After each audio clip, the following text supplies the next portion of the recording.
Alors, bonjour à toi, j'espère que tu vas super bien, c'est ton boy Fabio le sein de retour pour une nouvelle vidéo.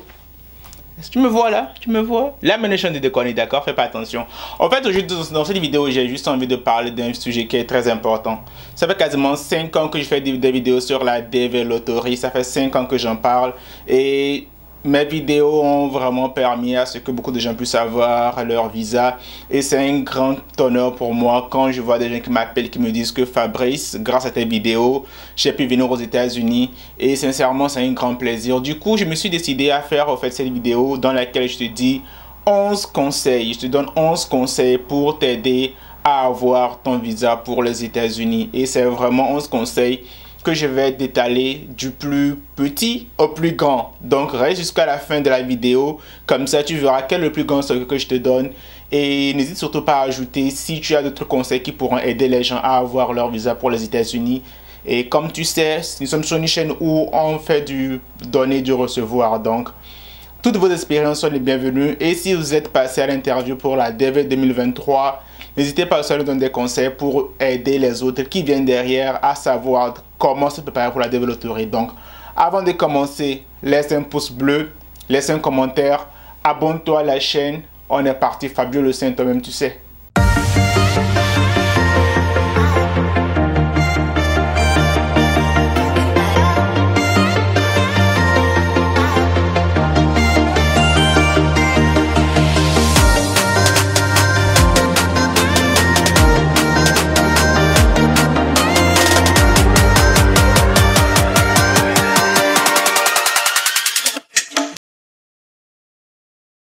Avant de te jeter dans la développerie, il faudrait prendre le temps de faire tes recherches, savoir comment faire la photo, savoir quelles sont les conditions pour pouvoir jouer à la développerie, savoir quel job est éligible à la développerie, savoir, au fait, il faut se renseigner. Et les chaînes comme la mienne, comme BBJ Ivoirienne, comme Yves aux États-Unis, comme Herman, comme Marcel Lipiano, toutes ces chaînes sont là qui te donnent vraiment des informations par rapport à la développerie. Donc n'hésite surtout pas à reach out. Il ne faut pas dire qu'il n'y a pas de ressources. Il y a tellement de ressources et ces personnes sont là pour vraiment t'accompagner. Et ma chaîne, elle est totalement ouverte à toi. Donc il faut se renseigner par rapport à la développerie. C'est vrai que généralement on a des connaissances qui datent, mais à ce moment donné, il faut aussi faire des mises à jour. Il faut vraiment se renseigner par rapport aux nouvelles règles, par exemple. Et si on prend le cas, par exemple, de la DV 2023, on demandait à ce que les gens aient un passeport pour jouer. Mais pour la DV 2024, le passeport n'est plus requis. Il faut se renseigner, aller à l'information, aller sur le site que je vous recommande beaucoup, c'est travel.state.gov. C'est un site sur lequel vous allez trouver toutes les informations dont vous avez besoin par rapport au voyage aux États-Unis, par rapport à l'interview, par rapport à tout ce qui intervient dans la développerie. Donc, très important, première condition, il faut se renseigner. Vous me direz merci plus tard. La deuxième chose, c'est de jouer vous-même. Je sais que j'ai tellement dit ceci depuis très longtemps. Il faut jouer vous-même. Si vous ne pouvez pas le faire vous-même, assurez-vous d'aller dans des agences qui sont spécialisées dans ça. Et la dernière fois, j'ai fait une vidéo avec Christophe et François, qui sont une agence qui sont à Lomé et qui aident les gens. Et ce que j'aime chez eux, c'est que à la fin du jeu, ils vous donnent votre numéro de confirmation. Donc, si vous ne pouvez pas le faire vous-même, allez dans un cyber. Dans le cas présent, faites-le vous-même. Vous pouvez jouer à la développerie sur votre téléphone. Vous n'êtes pas obligé d'aller dans un cyber.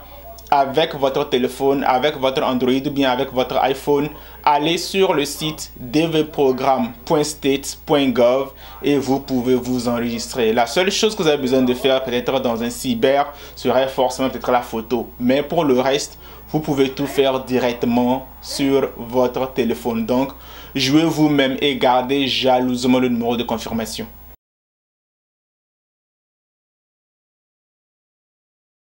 Le troisième conseil, c'est de garder le numéro de confirmation. Il est très important de garder le numéro de confirmation parce que sans ce numéro de confirmation, vous aurez de la peine à pouvoir vérifier vos résultats lorsque ces derniers seront disponibles au début du mois de mai.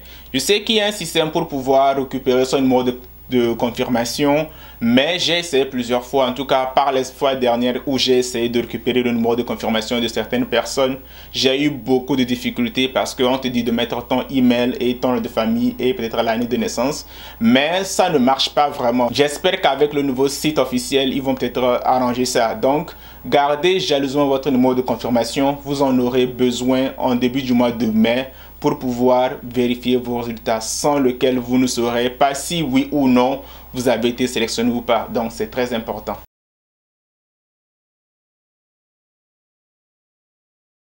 Ensuite, il faut jouer sur le site officiel de la DV Lottery.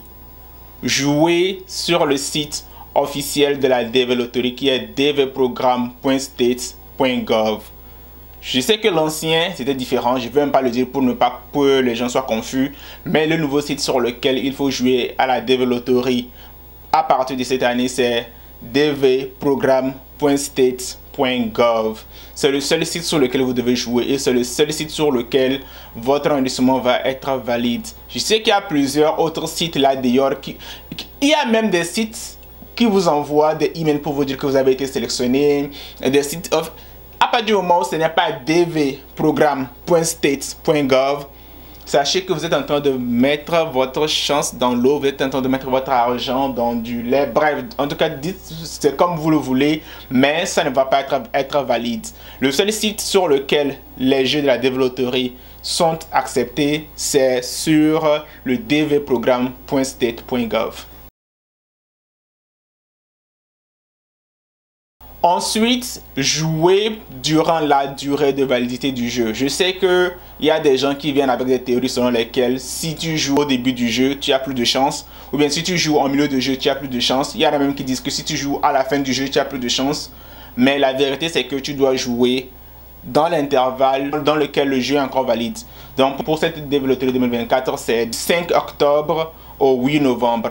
À partir du moment où tu joues entre le 5 octobre et le 8 novembre, à midi, you're good. C'est très important. N'essayez pas de jouer avant, n'essayez pas de jouer après. Ça ne va pas être pris en compte. Donc, prenez soin de jouer durant la durée de validité du jeu. Dans cet intervalle, vous pouvez jouer. Tout ce que vous allez faire après, ça ne compte pas. Donc, c'est très important. Prenez soin de ça.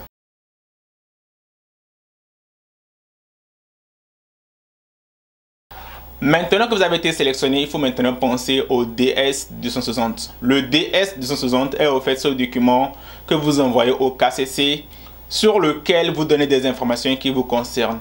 Le KCC ne vous connaît pas, ils ne savent pas qui vous êtes. Le seul moyen pour eux de savoir qui vous êtes, c'est à travers le DS260. Et quand vous remplissez ce DS sera présent devant le consul le jour de l'interview. Donc, toutes les informations que vous mettez sur le DS, vous devez être en mesure de pouvoir donner la preuve des informations que vous avez mis. Si vous dites que vous êtes marié, le consul verra ça et vous demandera où sont vos enfants. Si vous dites que vous avez le doctorat, le consul voit ça devant lui et vous demandera où est votre diplôme. Donc, toutes les informations que vous mettez sur le DS260 sont très importante et prenez votre temps de grâce. Je sais qu'il y a des gens à qui vous payez 500 000 francs pour que ces gens puissent remplir pour vous. Ce n'est pas nécessaire. Vous pouvez le faire vous-même. Vous pouvez remplir ce document et j'ai fait plein de vidéos dans lesquelles vous pouvez voir étape par étape comment remplir chaque session. Et si vous avez des difficultés, n'hésitez surtout pas à me laisser un message au bas d'une vidéo. Je vais y répondre. C'est très important et prenez le temps de pouvoir remplir correctement toutes les informations nécessaires dans votre DS. Même si ça doit prendre un mois, prenez un mois. Ce qui est sûr, chaque fois que vous mettez les informations, ces informations seront enregistrées. Donc, tu peux fermer, revenir après, continuer là où tu l'avais laissé. Donc, c'est très important.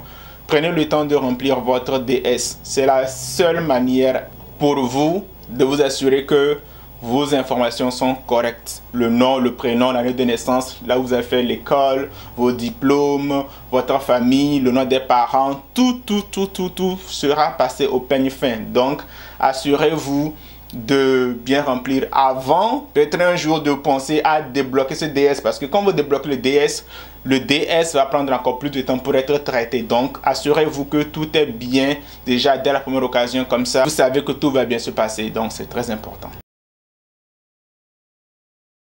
Maintenant, lorsque vous aurez déjà envoyé votre DS, avant de passer à l'interview, vous devez aller faire les analyses médicales. Ce qui m'amène à vous dire de prendre soin de votre santé. Prenez soin de vos santé, parce que quand vous allez à l'interview, certaines maladies vous disqualifient pour les États-Unis. Il y a certaines maladies comme la tuberculose, généralement des maladies qui sont contagieuses, vraiment contagieuses. Donc, prenez soin de votre santé, faites du sport, buvez beaucoup d'eau.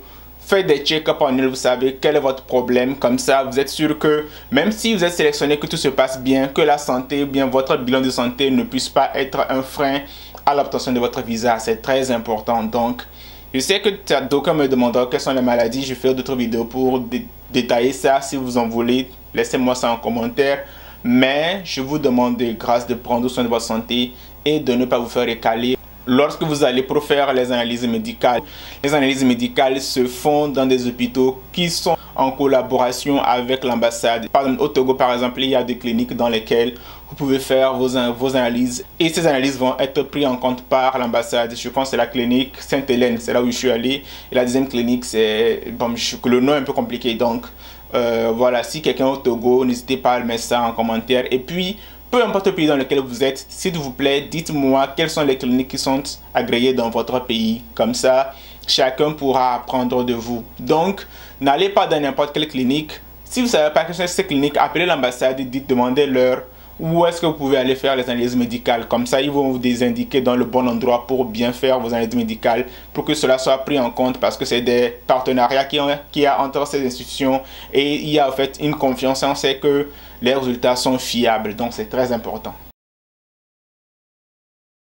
Le jour de l'interview, apportez tous les documents nécessaires pour que le consul ne vous mette pas en procédure administrative, que le consul ne vous recale pas pour une raison ou pour une autre. Donc, amenez tous les documents qui peuvent supporter tout ce que vous avez dit lors du remplissage du DS. Comme je l'ai dit, le consul aura le DS devant lui, donc il faut apporter tous les documents pour que le consul sache que voilà, telle personne, elle a dit qu'elle a son bac, voici le diplôme du bac. Elle a dit qu'elle a fait le doctorat, voici son doctorat. Elle a dit qu'elle est mariée, voici les documents de son mariage. Apportez tous les documents pour que cela puisse être facile, afin que votre visa puisse être accordé le même jour. C'est très important. Soyez à l'heure et présentable le jour de l'interview. En même temps, je ne vous dis pas d'être sapé comme jamais, mais soyez présentable. Tu vois, donnez au fait une allure. Ayez de l'allure quand vous allez devant le consul. Donnez l'air de quelqu'un en qui on peut avoir confiance. C'est très important. Je vous dis ça, c'est très important. Ayez de l'allure. Quand on vous regarde, on sait que cette personne sait ce qu'elle veut. Et ça vous rendra les choses plus faciles. N'oubliez pas, la première impression compte et elle est très importante. Si vous vous habillez correctement de manière décente, vous allez voir que la manière dont le consul va vous traiter va être totalement différent et peut-être que ce sera vraiment très chill. Vous allez passer un bon moment, donc c'est très important. Évitez de trop utiliser les réseaux sociaux. Sachez ce que vous allez poster sur les réseaux sociaux quand vous allez à l'interview de Developtory, parce que le consul va jeter un coup d'œil sur votre social media et ils verront ce que vous postez. Et si vous postez des trucs qui sont louches, ou bien vous avez dit des informations sur votre Facebook qui ne se retrouvent pas dans le DS, vous allez avoir des gros ennuis. Et il y a des gens qui ont eu ces ennuis. Donc, sachez ce que vous postez sur les réseaux sociaux. Petite histoire, il y avait cette dame qui était allée à l'interview au Cameroun, à l'ambassade. On l'avait déjà tout donné. Et puis, tout d'un coup, elle était sur le point de sortir, on l'a donné la feuille jaune et le consul l'a rappelé. Et le consul a demandé, madame, où est votre enfant? Elle dit non, je n'ai pas d'enfant. Monsieur, on le demande, madame, où est votre enfant? Elle dit non, je n'ai pas d'enfant. C'est là que le consul tourne l'ordinateur et le consul était sur son Facebook. Et effectivement, elle avait un enfant. Et c'est comme ça que son visa a été refusé parce qu'elle a menti. Donc, ne mentez pas et sachez ce que vous postez sur les réseaux sociaux parce que ces réseaux sociaux peuvent vous trahir. Vous pouvez mettre une information comme ça pour vous, c'est pour le fun, mais cette information peut être utilisée contre vous et vous allez payer les frais. Donc, évitez d'utiliser les réseaux sociaux et sachez ce que vous allez poster là-dessus parce que cela peut vous porter préjudice. Il faut bien répondre aux questions du consul. Votre DS, c'est vous qui l'avez rempli, vous connaissez toutes les informations que vous avez mis dessus. Toutes les questions qu'on vous posera viendra du DS en majorité. Donc, maîtrisez bien votre DS et répondez très bien aux questions et vous n'aurez pas de soucis.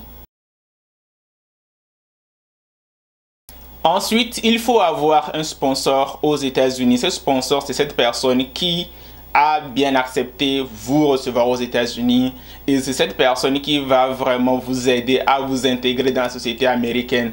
Donc, cherchez au moins des amis, quelqu'un avec qui vous êtes en de bons termes pour pouvoir faciliter votre intégration dans la société américaine, pour vous aider quand vous arriverez ici aussi aux États-Unis. Donc, c'est très important d'avoir un sponsor. C'est très important d'avoir de très bonnes relations avec votre sponsor et c'est très important de savoir être courtois avec eux car ils vous aideront beaucoup lorsque vous arrivez aux États-Unis que vous ne savez pas vraiment ce que vous faites.